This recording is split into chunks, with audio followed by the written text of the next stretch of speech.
এটা খালি ধরো। কোরআন হাদিস হলেই চলবে, 3 নম্বর কিচ্ছু লাগবে না। এইটা তো আরেক ফাইজলামি রে ভাই। কারণ কোরআন এবং হাদিস তুমি বুঝবা কিভাবে? এই যে আলিফ লাম মিম তুমি বুঝতে পারলা না, কিন্তু যালিকাল কিতাবুল লা রাইবা ফি ঠিকই বুঝলা। এই পার্থক্য তুমি করলা কিভাবে? হাদিসের মধ্যে কোনটা রহিত? রহিত বুঝেন? নাসিখ মানসুখ কিছু হাদিস যেটা রহিত। যেমন আমরা কি নামাজ পড়ি মসজিদে আকসার দিকে ফিরে, কেন? এটা কি হাদিসে নাই যে আল্লাহ নবী যে মসজিদে আকসায় ফিরে নামাজ পড়তেন? আছে। হাদিসের মান কি সহি না? অবশ্যই সহি। তা আপনি এদিকে কেন নামাজ পড়ছেন কেবলা বানিয়ে? ওদিকে পড়েন। বলবে না হুজুর এই হাদিসটা রহিত। তো কে রহিত করলো? পরবর্তী হাদিস। পরবর্তী হাদিস কোনটা? যেখানে আছে কেবলা এদিকে দিতে হবে। তো এটা আমরা পেলাম কিভাবে? আমরা তো পেলাম সেই পূর্বসূরীদের থেকেই। তো ইসলাম এসেছেই রাসূল এবং সাহাবীদের মাধ্যমে। মা আনা আলাইহি ওয়া আসহাবি আলাইকুম বিসুন্নতি ওয়া সুন্নাতিল খুলাফায়ে রাশিদিন আল মাহদিয়িন।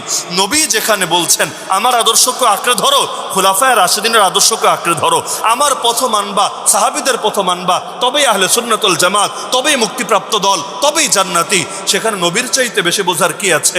বড় দুঃখ লাগে আজকাল এই চেতনাকে প্রমোট করতে গিয়ে এমন গজল পর্যন্ত গাওয়া হয়। বয়ান তো আছেই, এমন গজল পর্যন্ত গাওয়া হয়।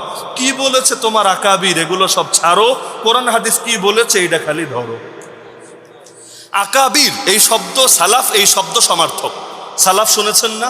সালাফে সালেহিন। সালাফ, সালাফ মানেও যে আকাবির মানেও তা। আকাবির মানে শুধু আমার হুজুর না, আকাবির মানে আমার দাদা হুজুর না, আকাবির মানে প্রফেসর হজরত বা হাফেজ যে হুজুর রহমতুল্লাহ আলাইহি না।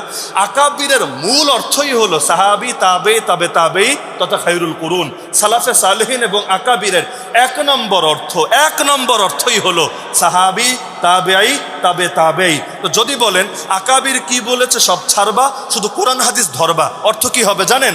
এই যে কোরআন মাজিদ মসজিদে থাকে এটা পড়বেন, সহিহ বুখারী, সহিহ মুসলিম, আবু দাউদ, তিরমিজি, নাসাই, ইবনে মাজাহ, বাস এটা পড়বেন, কেচ্ছা খতম, চ্যাপ্টার ক্লোজ। খুলাফায়ে রাশিদিনকে পড়া লাগবে না, আবু বকর, ওমর, ওসমান, আলীকে পড়া লাগবে না, নবীর সাহাবি, তাবে, তাবে তাবেইদেরকে পড়া লাগবে না, শুধুমাত্র কোরআন আর হাদিস হলেই চলবে, আর এগুলো কিছুই লাগবে না। কেউ যদি এই কথা বলে বাস্তবে সে কোরআনও মানে না, সে হাদিসও মানে না।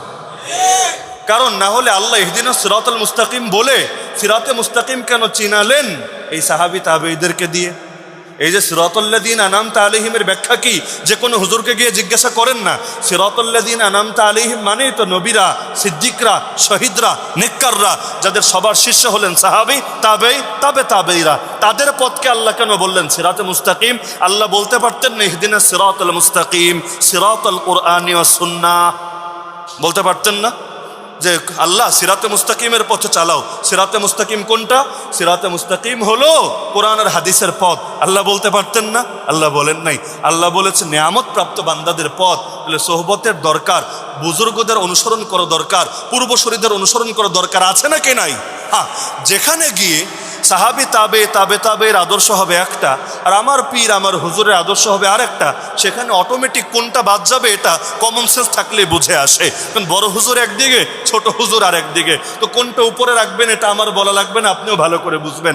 আমি এক বয়ান দিলাম আর আমার উস্তাদরা এসে আমার গালে চর একটা দিয়া বললো, এই পোলা কি বলস তুই? তারা আরেকটা কথা বললেন, স্বাভাবিকভাবে আপনারা কিন্তু তার দিকেই ধাবিত হবেন। তো সাহাবি, তাবে, তাবে তাবেই, যাদের ফজিলত হাদিসে আছে, যাদেরকে শ্রেষ্ঠ আল্লাহ নবী নিজে বলে গিয়েছে, তাদের সঙ্গে যদি পরবর্তীকার আদর্শ সাংঘর্ষিক হয় তাহলে অবশ্যই তাদেরটাই প্রাধান্য পাবে, এটা তো বলার অপেক্ষাও রাখে না। কিন্তু তাদের সঙ্গে যদি কারোটা মিলে যায় তাকে অনুসরণ করার মধ্যে কোনো দোষও ধরা যাবে না। আমরা আমাদের বড়দের অনুসরণ কেন করি? হাফেজ যে হুজুরকে এত শ্রদ্ধা কেন করি? সদর সাহেব হুজুরকে এত শ্রদ্ধা কেন করি? এজন্য না যে তারা সাহাবি, এজন্য না যে তারা তাবেঈ, বরং এজন্য সাহাবি, তাবেঈ, তাবে তাবেঈদের রং তাদের মধ্যে দেখি। আবার কত ভণ্ড পীর আছে যাদের ইয়া মোটা প্যাট আছে, যাদের চেহারা থেকে সুন্দর করে যেন নূর চমকাতে থাকে, যাদের পয়সার অভাবই নাই। শামসুল হক ফরিদপুর রহমতুল্লাহ আলাইহি তো ফ্যানের বাতাসও খেতেন না, হাত পাখা দিয়ে বাতাস খেতেন, এতটা কষ্ট করে জীবন কাটাতেন। আর ভণ্ডদের তো রমরমা বাণিজ্য। এই ভণ্ডদেরকে গুরু না মেনে ওই আমরা চিকন চাকন কষ্ট করা শরীরগুলো, এই ব্যক্তিদেরকে আমরা, কারণ এদের পেট মোটা হতে পারে, এদের গায়ের জামা দামি হতে পারে, এদের চেহারা অনেক টকবকে সুন্দর হতে পারে, কিন্তু এদের ভেতর সাহাবি, তাবেঈ, তাবে তাবেঈর রং দেখি নাই। এটাই তো বাস্তবতা। তো এগুলো কোন টাইপের নসিহত রে ভাই? তাও নিজের মুখে দাড়ির খবর নাই, নিজের মধ্যে সুন্নতের খবর নাই, আর তন্ত্রমন্ত্র ছেড়ে এখনো সহি তরিকা ধরার কোনো গরজ নাই। আর তারা যদি এসে বলে আকাবিরের পথ ছাড়ো, খালি কোরআন হাদিস কি বলেছে ধরো, তখন বোঝা যায় ডাল মে কুচ কালা জরুর হ্যায়। তাহলে সুতরাং আল্লাহ রসুল সাল্লাহ সাল্লামের পথ দেখতে হবে, সাহাবায়ে কেরামের পথ দেখতে হবে, এবং সালাফে সালেহ নেককার পূর্বসূরীদের পথও দেখতে হবে। তাদের পথে আমাদের পথ, তাদের মতে আমাদের মত। আর ইসলামের নামে নতুন যা কিছু আবিষ্কার হবে, মুন্সিগঞ্জে আবিষ্কার হোক, আর ভারত থেকে, পাকিস্তান থেকে, তুরস্ক থেকে আবিষ্কার হইয়া বাংলাদেশে ইম্পোর্ট হোক, যেটাই হোক, ইসলামের নামে নতুন যা কিছু আবিষ্কার হবে এগুলোকে না বলবো। আর সাহাবি তাবেই থেকে যা পাবো এগুলোকে হা বলবো। মনে থাকবে তো ইনশাআল্লাহ? মনে থাকবে তো ইনশাআল্লাহ?